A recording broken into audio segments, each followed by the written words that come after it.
नमस्कार दोस्तों, उमेश की क्लास में आपका स्वागत है। तो चलिए स्टार्ट करते हैं। पहला सवाल और चक्रवृद्धि ब्याज के मैं सवाल करा रहा हूं।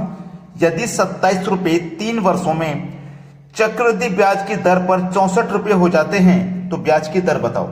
यानी कि 27 रुपये थे, वो 3 वर्ष में 64 रुपये हो गए चक्रवृद्धि ब्याज से, तो दर क्या लगी है वो बताना है।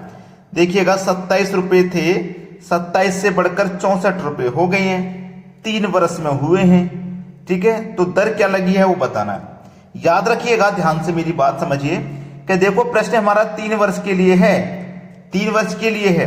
अगर 2 वर्ष के लिए प्रश्न होगा तो स्क्वायर रूट करना है, 3 वर्ष के लिए होगा तो क्यूब रूट करना है, 4 वर्ष के लिए होगा तो चतुर्थ रूट आपको कर देना है। तो हम 27 का क्या करेंगे, क्यूब रूट, क्योंकि प्रश्न 3 वर्ष के लिए है। 64 का भी कर दो क्यूब रूट। अब 27 का क्यूब रूट करेंगे तो 3 होगा, 64 का करेंगे तो 4 होगा। इनका हमने दोनों का क्यूब रूट कर दिया। अब राशि हमारे 3 से बढ़कर के 4 हो गई, तो उस पर 1 रुपया हमारा ब्याज मिला। कितने पर, 3 पर। और प्रतिशत के लिए हम क्या करेंगे, 100 से गुना कर देंगे। 3 से मैं कटाऊंगा, 3 तिया 9, 10 में से 9 कट गए, 1 बचेगा, 1 में 0 लगा देंगे, फिर से 10, फिर से 3 तिया 9, 1 बचेगा तो 1 में जाएगा नहीं, ऐसे ही लिख दो, बटे में 3, 33.1/3%। ये दिया गया है बी ऑप्शन में। ये इस सवाल का बिल्कुल सही जवाब है। अब देखते हैं अगला सवाल। अगला प्रश्न है, 4% प्रति वर्ष चक्रवृद्धि ब्याज पर 625 रुपए कितने वर्षों में 676 रुपए हो जाएंगे। 625 रुपए कितने वर्षों में 676 हो जाएंगे। पिछले क्वेश्चन में तो समय दिया गया था 3 वर्ष का, लेकिन यहां पे नहीं दिया गया है। तो मैंने आपको एक चीज बताई थी कि अगर प्रश्न 2 वर्ष के लिए होगा तो आपको स्क्वायर रूट करना है, 3 वर्ष के लिए होगा तो क्यूब रूट करना है, 4 वर्ष के लिए होगा तो चतुर्थ रूट आपको कर देना है। ये मैंने आपको बताया था ना। तो मैं मान लेता हूं कि ये प्रश्न 2 वर्ष के लिए है, और 2 वर्ष के लिए तो क्या करूंगा, मैं स्क्वायर रूट करूंगा। तो मैं 625 का क्या करूंगा, स्क्वायर रूट करूंगा, और 676 का भी क्या करूंगा, स्क्वायर रूट करूंगा। तो 625 का स्क्वायर रूट कितना होता है भाई, 625 का स्क्वायर रूट होता है 25, और 676 का क्या होता है 26। तो यहां पे ये बात क्लियर हो गई है कि ये 625 25 का वर्ग होता है। भाई हम किसी संख्या का वर्ग करते हैं और उसी का फिर स्क्वायर रूट करते हैं तो वही संख्या वापस लौट के आ जाती है। तो 625 का स्क्वायर रूट तो होता है, लेकिन क्यूब रूट नहीं होता, स्क्वायर रूट होता है। मतलब ये सवाल 2 वर्ष के लिए है। अब यहां पे 25 से कोई राशि 26 हो गई तो उस पर 1 रुपये का फायदा होगा। कितने पर होगा, 25 पर होगा। और प्रतिशत के लिए आप जानते हैं कि आपको 100 से गुना करना है। तो यहां पे देखिएगा, 25 से आप जब 100 को घटाएंगे तो 4 बार में कट जाएगा। तो इसका मतलब 4% का रेट निकल के आ गया, जो प्रश्न में दिया गया था।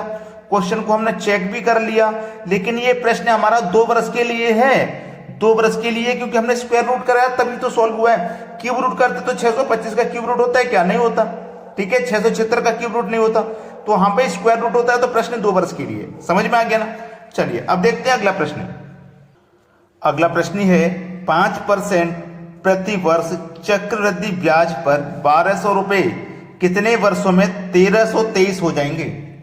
देखिए बोला गया है 1200 रुपए कितने वर्षों में 1323 हो जाएंगे। अब यहां पे हमने आपको बोल लिया है कि अगर प्रश्न 2 वर्ष के लिए होगा तो स्क्वायर रूट, और 3 वर्ष के लिए होगा क्यूब रूट, ठीक है, और 4 वर्ष के लिए होगा तो चतुर्थ रूट आपको करना है। लेकिन यहाँ पे ये जो 1200 है या 1323 है, इसका वर्गमूल करोगे, यानी कि किसी भी संख्या का वर्ग नहीं होते हैं। ठीक है, किसी भी संख्या का वर्ग नहीं होते, तो आप पहले इन्हें काट के छोटा कर लो। 3 से कटाऊंगा, 3 चौकू 12 और 2 0। 3 से कटाऊंगा, 3 चौकू 12, 1 बचेगा, फिर से 12, तो 3 चौकू 12, 3 एकम 3, कट के मैंने छोटा कर लिया ना।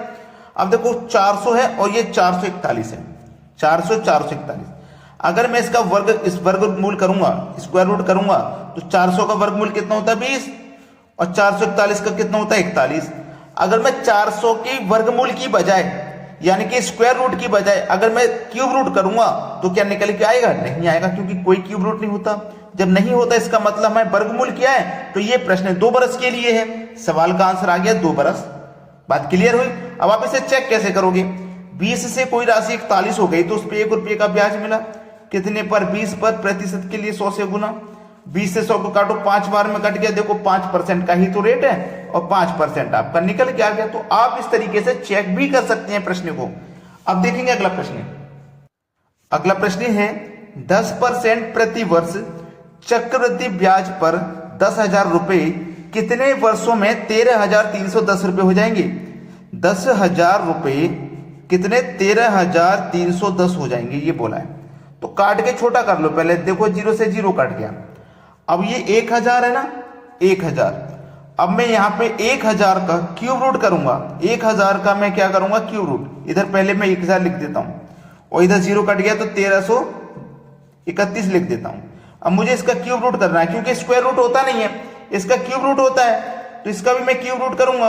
और देखना 1,000 का क्यूब रूट कितना होता है? 10, और 1331 का क्यूब रूट कितना हो जाए? 11। तो यहाँ पे स्क्वायर रूट नहीं होता, क्यूब रूट होता है। तो क्यूब रूट जब होता है तो प्रश्न इसका मतलब 3 वर्ष के लिए है। 3 वर्ष सही हो गया। चाहो चेक कर लो, कोई राशि 10 से 11 होगी मतलब 1 बढ़ गई, कितने पर? 10 पर, प्रतिशत के लिए 100 से गुना।